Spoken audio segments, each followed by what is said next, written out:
বহল বিএছএফে কৈছে বোলে মইতো তোমাক বিয়া পাতিছো মইতো অসমৰ জোৱাই হৈছো তোমাৰ মা দেউতাটো মোৰ মা দেউতা হয়নে নহয় মোৰ অন্তৰ ইমানেই বহল মই তোমাৰ লগতে মোৰ চাৰিজনী খুলখালীকোতো অন্তৰত ৰাখিছো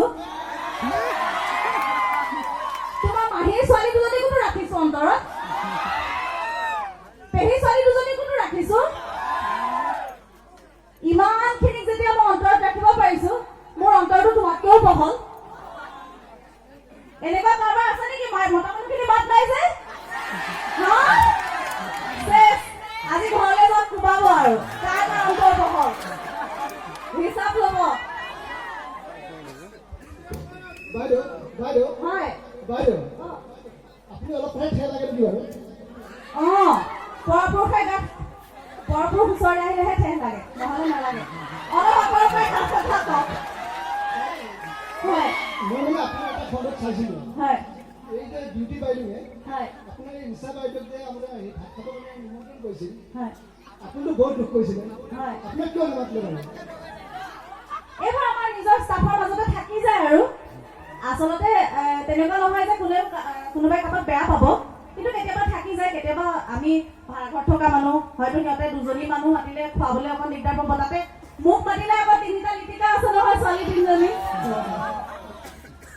মোক মাতিলে অকল এজনী নহয় চাৰিজনীক মাতিব লাগে ৰিচাক মাতিলে অকল ৰিচাকে মাতিব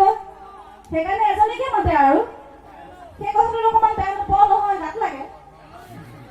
হয়নে নহয় ভিন্দু কোনজনৰ কথা কৈছে